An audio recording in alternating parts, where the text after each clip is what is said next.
नमस्कार बंधुरा सविता किचेने सबाइके स्वागत। आजও আমি আরো একটা রেসিপি নিয়ে হাজির হয়ে গেছি। আজ আমি বানালাম আইসক্রিম। এগুলো হচ্ছে আঙ্গুরের আইসক্রিম। খেতে কিন্তু ভীষণই ভালো। আর আমি যেভাবে আইসক্রিমটা বানিয়েছি আমার রেসিপিটা ফলো করে আপনারা আইসক্রিমগুলো বানান, আপনাদের আইসক্রিমও কিন্তু ঠিক একই রকম হবে। তাহলে এই আইসক্রিমটা আমি কি করে বানালাম সেটাই দেখে নেওয়া যাক।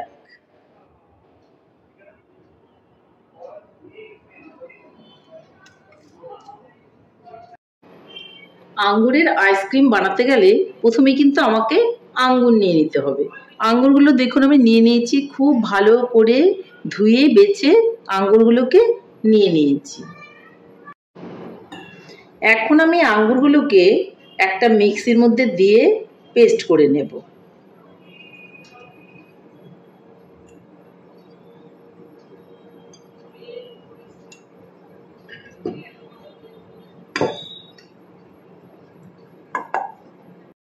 আঙ্গুরটা কিন্তু আমার পেস্ট করা হয়ে গেছে। ঠিক এইভাবেই কিন্তু আমি সবগুলো আঙ্গুরই পেস্ট করে নেব। তারপর দেখুন এইভাবে একটা বোল নিয়ে নেব আর নিয়ে নেব একটা ছাঁকনি, আর ছাঁকনির মধ্যে এইভাবে ঢেলে দেব। ঢেলে কিন্তু আমি এইভাবে রসটাকে বের করে নেব। আর উপরে যদি একটু চোচা বা ছাবড়া থাকে সেটাকে আমি বাদ দিয়ে দেব।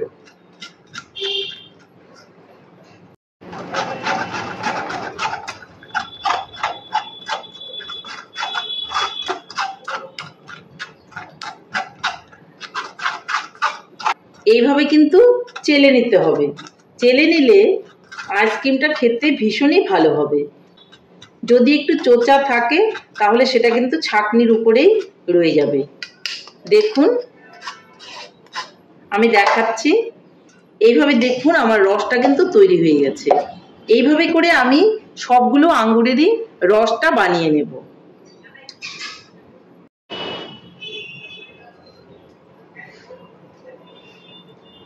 এদিকে দেখুন আমার আঙ্গুরের রসটা কিন্তু পুরোটাই হয়ে গেছে।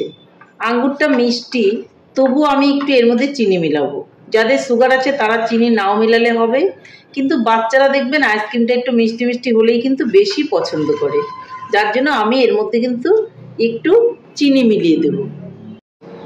আমি এখানে চিনিটা মিলিয়ে দেব। আমি চিনিটাকে কিন্তু গুঁড়ো করে নিয়েছিলাম। আপনারা গুঁড়ো করেও নিতে পারেন বা মিক্সির মধ্যে আঙ্গুরের সঙ্গে একসঙ্গেও কিন্তু পেস্ট করে দিতে পারেন। আমি চিনিটা গুঁড়ো করে নিয়েছিলাম। এখন আমি চিনিটাকে মিলিয়ে দিলাম।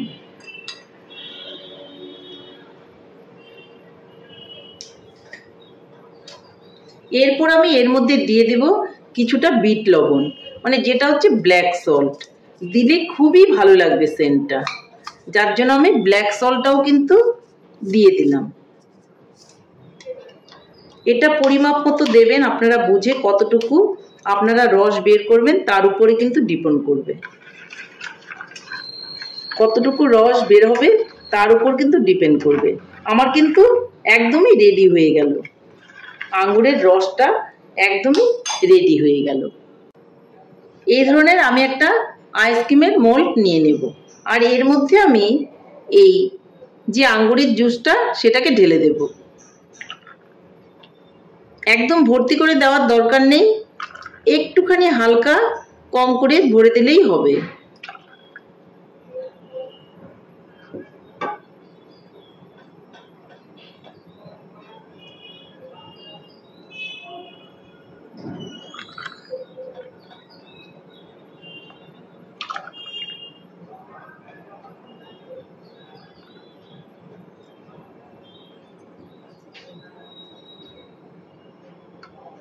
একটু বেশি পড়ে গেল, এখানে একটু তুলে নিচ্ছি।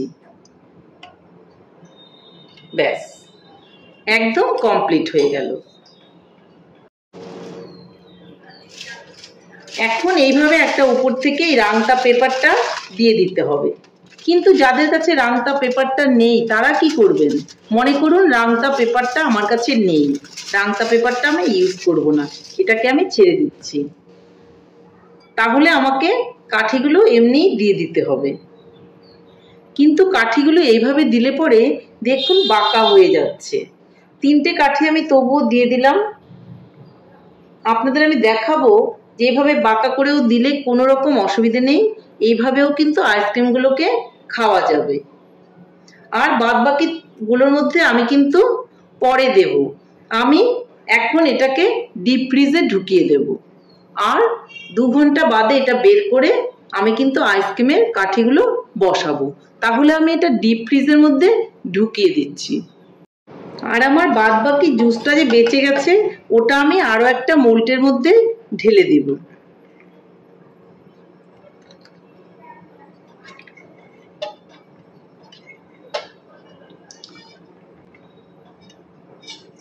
দেখুন 4টার মধ্যেই কিন্তু আমি সমানভাবে জুসটাকে ঢেলে দিলাম, কিন্তু এর মধ্যে আমি কাঠি ইউজ করব না।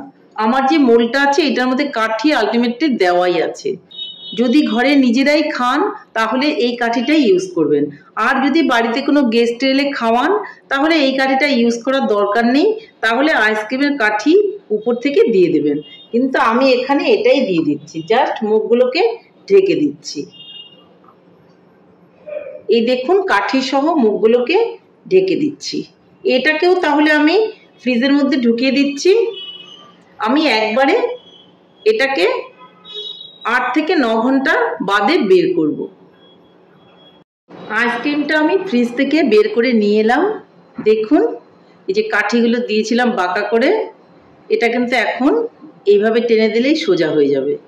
আমি দুটোকে টেনে দিলাম, আর একটা বাঁকাই থাকলো, যে আমি আপনাদের দেখাবো যে কি করে বাঁকা করেও কাঠিটা দিলে পরে আইসক্রিমটা খাওয়া যায়। আর বাদ বাকি 3টে আইসক্রিমের মধ্যে আমি এইভাবে মাঝখান থেকে কাঠিগুলো দিয়ে দিচ্ছি। দেখুন এখানে কিন্তু আমার কোনো পেপারের প্রয়োজন হয়নি, এমনিতেই কিন্তু সোজা হয়ে রয়ে গেল। তাহলে এটা আমি আবারও ঢুকিয়ে দিচ্ছি। আমি 4 ঘন্টা বা 8 ঘন্টা, আপনার যত সম্ভব, মিনিমাম 4 ঘন্টা আপনাকে রাখতেই হবে, এরও বেশিও রাখতে পারেন, তাতে কোনো অসুবিধা নেই। তারপর আমি জমে গেলে এটা বের করে দেখাবো। আইসক্রিমটা কিন্তু আমি ফ্রিজ থেকে বের করে নিয়ে এলাম, দেখুন।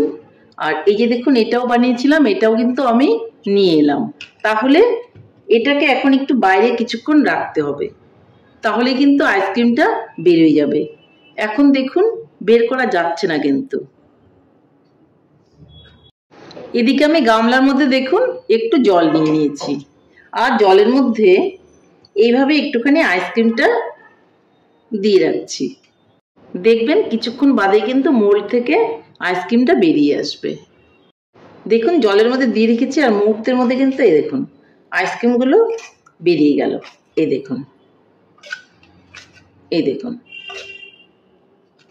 এই দেখুন, প্রত্যেকটা আইসক্রিমে কিন্তু বের হয়ে গেল। এই দেখুন, এখন আমি আরো একটা আইসক্রিম যে বানিয়েছিলাম সেটাও এখানে একটু বসিয়ে দিচ্ছি। এগুলোকেও কিন্তু আমি এখন উঠিয়ে দেব। এই দেখুন প্রত্যেকটা আইসক্রিমে কিন্তু উঠে যাচ্ছে। এই দেখুন, তাহলে এগুলো আমি সব বের করে দিচ্ছি। তাহলে বন্ধুরা আমার আইসক্রিমটা কেমন হয়েছে? যদি আমার রেসিপিটা ভালো লাগে তাহলে লাইক, শেয়ার, কমেন্ট করতে ভুলবেন না। আর আপনি যদি আমার চ্যানেলের নতুন বন্ধু হয়ে থাকেন তাহলে চ্যানেলটা সাবস্ক্রাইব করার অনুরোধ রইল। পাশে থাকা বেল আইকনটি প্রেস করে রাখুন আমার নিত্য নতুন রেসিপির আপডেট পেতে। তাহলে আর দেরি কেন, ঝটপট এভাবে বাড়িতে আইসক্রিম বানিয়ে ফেলুন আঙ্গুর দিয়ে, আর সবাই মিলে খান, দেখবেন ভীষণই ভালো লাগবে। দেখুন এগুলো মোল্ডের মধ্যেই আছে, তো এইভাবে আইসক্রিমগুলো বানিয়ে নিন। একদম সাইডে যদি কাঠিগুলো দিয়ে দেওয়া হয় তাতেও কিন্তু কোনো অসুবিধা নেই, একই রকম টেস্ট হবে। তাহলে এইভাবে আপনারা বানিয়ে ফেলুন আর বাড়িতে সবাই মিলে খান। নমস্কার, ভালো থাকবেন, সুস্থ থাকবেন, আবার দেখা হবে আরও একটা রেসিপির সঙ্গে।